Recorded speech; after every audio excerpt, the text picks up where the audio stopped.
Hi guys, search of নলেজে আজকে আমাদের আলোচনার বিষয় হলো প্রেজেন্ট পারফেক্ট কন্টিনিউয়াস টেন্স। আমরা যে ধারাবাহিকভাবে টেন্সে আলোচনা করতেছি, আশা করি আপনারা সম্পূর্ণ ভিডিও জুড়ে থাকবেন। প্লিজ স্কিপ করে দেখবেন না, কারণ আমি প্রত্যেকটা পার্টে সম্পূর্ণরূপে মানে বিগিনিং থেকে শেষ পর্যন্ত করার চেষ্টা করতেছি। সো সম্পূর্ণ মনোযোগ সহকারে ভিডিওটা দেখবেন। আশা করি এই টেন্স নিয়ে আর কোনো সমস্যা থাকবে না ইনশাল্লাহ। আমরা চলে যাই বোর্ডে। প্রেজেন্ট পারফেক্ট কন্টিনিউয়াস টেন্স চিনবার উপায়: বাংলা ক্রিয়া শেষে তেসি, তেসো, তেসে, তেসেন, যাচ্ছি, যাচ্ছ, যাচ্ছিস, যাচ্ছে, যাচ্ছেন। একটা জিনিস কি আপনারা লক্ষ্য করেছেন যে প্রেজেন্ট কন্টিনিউয়াস টেন্সে চিনবার উপায় আর প্রেজেন্ট পারফেক্ট কন্টিনিউয়াস টেন্সে চিনবার উপায় একদম সেম টু সেম। অ্যাকচুয়ালি তাহলে আমরা কিভাবে চিনতে পারবো যে কোনটা প্রেজেন্ট কন্টিনিউয়াস টেন্স আর কোনটা প্রেজেন্ট পারফেক্ট কন্টিনিউয়াস টেন্স? হ্যাঁ, এটা চেনার জন্য আমাদের একটা জিনিস মাথায় রাখতে হবে, কি যে সময়ের উল্লেখ থাকবে। তার মানে বাংলা ক্রিয়া শেষে যদি তেসি, তেসো, তেসে, তেসেন, যাচ্ছি, যাচ্ছ, যাচ্ছিস, যাচ্ছে, যাচ্ছেন ইত্যাদি ক্রিয়ার বিভক্তি যে কোনো একটি থাকে এবং সময়ের উল্লেখ থাকবে, মূলত প্রেজেন্ট পারফেক্ট কন্টিনিউয়াস টেন্সে। কিন্তু কন্টিনিউয়াস শুধু প্রেজেন্ট কন্টিনিউয়াস টেন্সে কিন্তু সময়ের কথা উল্লেখ থাকবে না। সুতরাং আমরা সময় উল্লেখ থাকলে এবং এই চিহ্নের উপায়ের এগুলোর ভিতর যে কোনো একটা থাকলে ভাববো কি যে এটা প্রেজেন্ট পারফেক্ট কন্টিনিউয়াস টেন্স। এখন একটা এক্সাম্পল, আমি 2 ঘন্টা ধরে স্কুলে যাইতেছি। একটু দেখেন, 2 ঘন্টা বাদ দিলে কিন্তু প্রেজেন্ট কন্টিনিউয়াস হয়ে যায়। তো গঠন হচ্ছে সাবজেক্ট প্লাস অক্সিলারি ভার্ব বা helping verb have been, has been plus principal verb অর্থাৎ PV plus ING plus object plus since oblique for plus time. এখন বিষয় হচ্ছে, আমি তো আগেও আলোচনা করছি, তারপর একদম আপনাদের মনে করাই দিই। সাবজেক্ট অর্থাৎ কর্তা, হেল্পিং এইচবি অর্থাৎ হেল্পিং ভার্ব মানে সাহায্যকারী ক্রিয়া, পিভি মানে প্রিন্সিপাল ভার্ব অর্থাৎ মূল ক্রিয়া, তারপর ING, O is equal to object মানে কর্ম, সিন্স এবং ফর প্লাস টাইম। সিন্স এবং ফর কোথায় বসে সেটা আমাদের মূলত জানার বিষয়। সেটা হচ্ছে কি, যে সেন্টেন্সে আমরা হতে, থেকে, যে, থাকলে সিন্স মানে বসে, যে সেন্টেন্সে হতে, থেকে, সে যদি থাকে তাহলে সেখানে সিন্স বা ফর মানে সিন্স বলবে এক কথায়। আর যেখানে যে সেন্টেন্সে যাবত, ধরিয়া, ব্যাপিয়া, ধরে থাকলে ফর বসে। তার মানে এই যে এইগুলা থাকলে ফর বসবে আর এইগুলো থাকলে হতে, থেকে, সে সিন্স বসবে। এখন প্রেজেন্ট পারফেক্ট টেন্সে আমরা কি দেখছি যে হ্যাজ শুধুমাত্র থার্ড পারসন সিঙ্গুলার নাম্বার হলে হ্যাজ বসে, আর বাকি সকল পারসনের ক্ষেত্রে কি হ্যাভ বসে। ঠিক তেমনি প্রেজেন্ট পারফেক্ট কন্টিনিউয়াস টেন্সেও রুলসটা একই। কর্তা যদি থার্ড পারসন সিঙ্গুলার নাম্বার হয় সেক্ষেত্রে সাহায্যকারী ক্রিয়া হ্যাজ বিন বসে, বাকি সকল পারসন এর ক্ষেত্রে পারসনে বা পারসনের ক্ষেত্রে হ্যাভ বিন বসে। যেমন আমি 2 ঘন্টা ধরে স্কুলে যাইতেছি, I have been going to school. এখানে কি বলছে, আমি 2 ঘন্টা ধরে, এই যে হতে, থেকে, যে, আরেকটা এখানে কি বলছে যে যাবত, ধরিয়া, এই যে এখানে কি আছে আমি ধরে, অর্থাৎ তাহলে কি বলবে ফর, ফর বলবে। সেক্ষেত্রে আমরা কি নিছি যে আই হ্যাভ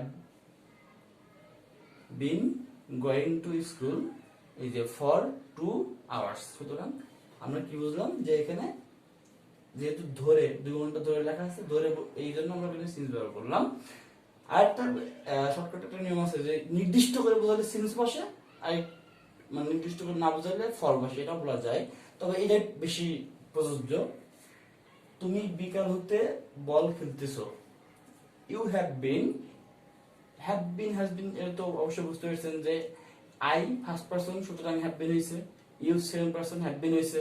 যদি এখানে যদি কারো নাম বা এক কথা থার্ড পারসন থাকলে হ্যাজ বিন হইতো, যদি থার্ড পারসন সিঙ্গুলার নাম্বার হয়। যাই হোক, এখানে কি ইউ হ্যাভ বিন প্লেইং বল, এই যে সিন্স কারণ দিছে, কারণ এখানে তুমি বিকেল হতে, এই যে হতে থেকে বল খেলতেছো, তাহলে you have been playing ball since afternoon.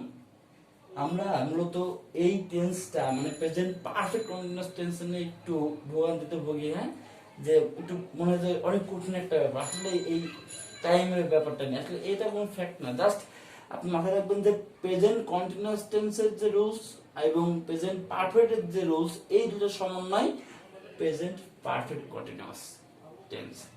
এখন আমরা আশা করি যে এই সম্পর্কে আর কোনো প্রশ্ন থাকতে পারে না, যদি থাকে অবশ্যই কমেন্টস জানাবেন।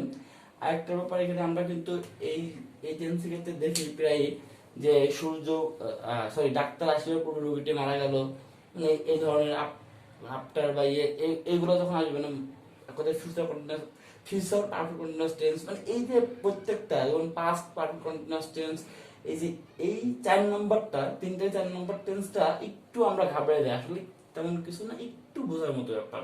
তো আশা করি আপনারা বুঝতে পেরেছেন। আর আজকে আমরা যে মানে হোম টাস্ক বা আমরা যে বিষয়ে, যেমন আমরা গত ক্লাসে ওয়ার্ড মিনিং পড়ছি, পাশাপাশি ভার্বের রূপ নিয়ে আলোচনা করছি, আজকেও সেটি করব।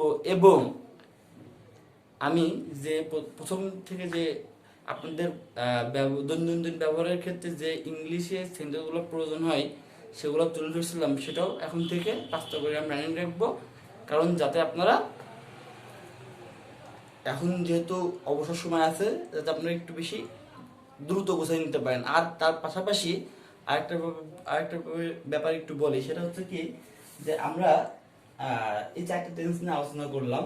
এখন এই 4টা টেন্স নিয়ে, এই 4টা টেন্স মনে রাখার জন্য আমাদের কি করতে হবে, তো প্র্যাকটিস, এই প্র্যাকটিসটা কিভাবে করতে হবে সেটা নিয়েও সেটাও আমি আজকে দেখাবো। আপনারা যদি এই ট্রিক্সটা একটু দেখেন, তাহলে সারা জীবন আপনি কোনোদিন ইচ্ছা করলেও টেন্সের কোনো রুলস বা কোনো কিছু ভুলতে পারবেন না। তো আমরা এখন চলে যাব আমাদের নেক্সট ওয়ার্ড মিনিং অ্যান্ড ভার্বের রূপ পরিবর্তন এবং টেন্স প্র্যাকটিসের সূত্র। ওকে,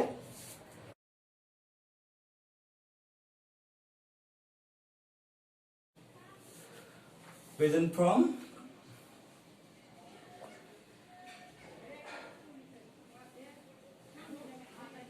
আচ্ছা আমরা প্রেজেন্ট ফর্ম তো বুঝতে পারতেছি, এখানে হচ্ছে ওয়ার্ডের এটা present form, past form, past participle form. এখন ঘটনা হচ্ছে মূলত আমরা এই প্রেজেন্টের যে এটা আমরা কি হিসেবে ব্যবহার করব, আপনার ওয়ার্ড মিনিং হিসাবে বা ভোকাবুলারি হিসেবে।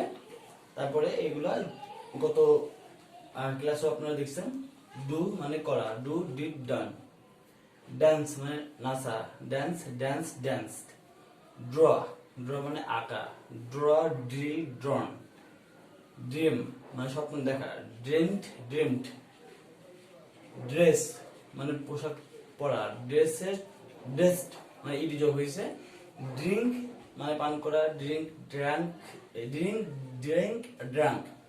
তো বন্ধুরা অবশ্যই আপনারা দেখতে পাচ্ছেন যে মূলত এইগুলো মানে মুখস্থ করতে হবে কিভাবে। এটা যেমন আর্ন মানে উপার্জন করা, EARN আর্ন মানে উপার্জন করা, আর্ন আর্ন আর্ন। তো আশা করি আপনারা দেখতে পাচ্ছেন। তো ঠিক এভাবেই গত ক্লাসে যেগুলো দেওয়া হয়েছিল এগুলো যদি আপনারা বাংলা মুখস্থ করে থাকেন, দেন আমার মনে হয় আর 2টা ক্লাসে যদি আমরা আর 10টা 20টা করি, তাহলে মানে আমাদের আপাতত এই জন্য আলোচনা করা লাগবে না, আপনারা অবশ্যই নোট করে নিতে পারেন। আমি শেষার্থে আপনাদের আরেকটা জিনিস বলি যে এই যে প্রেজেন্ট ফর্ম আছে, এটা বানানটা মুখস্থ করে এটার অর্থ হচ্ছে এইটা, বাট এইটার অর্থ কিন্তু এটা নয়, বাট এটার এইটার অর্থটা কি, এটা পাস্ট টেন্স, আমরা যখন পাস্ট টেন্স করব নেক্সট ক্লাসে তখনই বুঝতে পারবো এটার অর্থ কি। সো তখন আমরা এটার অর্থ এমনি জানতে পারবো। কেমন? তো আমরা আজকে একটা ভিন্ন বিষয় তুলে ধরবো, যে এই যে এই পর্যন্ত আমরা 4টা টেন্স নিয়ে আলোচনা করলাম, মানে প্রেজেন্ট টেন্সটা কমপ্লিট করলাম। এখন এই প্রেজেন্ট টেন্সটা আমাদের কতটুকু আমরা নিতে পারছি সেটা একটা ছোট্ট নিজেকে নিজে পরীক্ষা করার একটা ট্রিক্স দেখাবো আমি, যে এইভাবে আপনি ট্রিক্স নিজের উপর নিজেকে নিজে পরীক্ষা করবেন যে আপনি আসলে এই 4টা টেন্স আপনি পূর্ণাঙ্গভাবে নিতে পারছেন কিনা। সেটা কিভাবে আমি একটু আপনাদের দেখাই। সেটা হচ্ছে, আপনি আপনার মনের মতো করে যে কোনো একটা সেন্টেন্স নেবেন, সেন্টেন্সটা যেন প্রেজেন্ট ইনডিফিনাইট হয়। প্রেজেন্ট ইনডিফিনাইট চিনিবার উপায়, ক্রিয়া শেষে এই অন্তস্থ হস্যাই সরয়ত দন্তন্য যেগুলো আছে ওগুলো ওরকম হবে। যেমন এটা আমি এমনিতে একটা এক্সাম্পল দিই, যেমন সে ভাত খায়, সে ভাত খায়, তাহলে এটার ইংলিশ হচ্ছে হি ইটস রাইস। এটা কি? Present indefinite tense. এবার এই সে ভাত খায়, এই বাংলাটা আবার প্রেজেন্ট কন্টিনিউয়াসে আপনি রূপান্তরিত করবেন। এরকম, সে ভাত খাইতেছে, তারপর এটা আবার ট্রান্সলেশনটা নিজে করবেন, হি ইজ ইটিং রাইস। এবার এটাকে আবার প্রেজেন্ট পারফেক্টে রূপান্তরিত করবেন, সে ভাত খাই আছে, সে ভাত খাই আছে, কি হবে? হি হ্যাজ ইটেন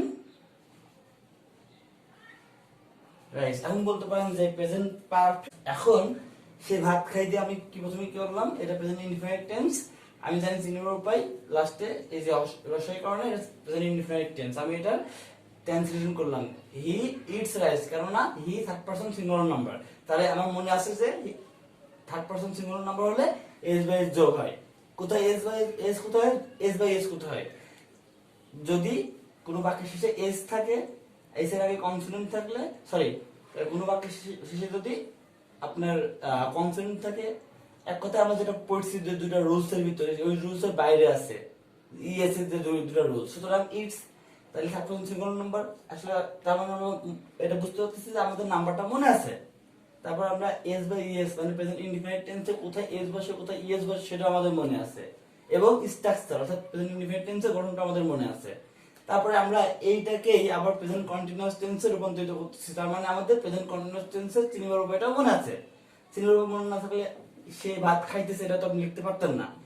আবার এটা স্ট্রাকচারও আপনার মনে আছে। ঠিক সেভাবেই আপনি দেখা যাচ্ছে নিজেকে এইভাবে পরীক্ষা করতে পারেন। যেমন আপনি দিলেন যে আমি ফুটবল খেলি, তারপর দিলেন আমি ফুটবল খেলতেছি, আমি ফুটবল খেলে আসি, আমি 2 ঘন্টা যাবত ফুটবল খেলতেছি।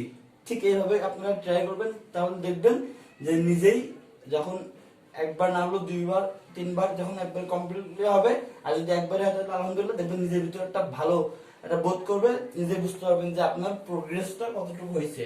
এই ট্রিক্সটা অবলম্বন করবেন, মাঝে মধ্যে দেখবেন। আর আমার মনে হয় এই ট্রিক্সটা অবলম্বন করলে আপনারা খুব সহজ এবং সারা জীবনের মতো আপনাদের মাথায় থেকে যাবে ইনশাল্লাহ। তো আর বেশি কথা বলবো না, আমরা আজকে মূলত প্রেজেন্ট টেন্সে টানলাম। আগামী পর্বে আমরা আলোচনা করব পাস্ট টেন্সের যে ক্লাসিফিকেশন আছে এগুলো নিয়ে। তো সে পর্যন্ত ভালো থাকবেন, দোয়া রাখবেন। এখানে শেষ করছি। আল্লাহ হাফেজ।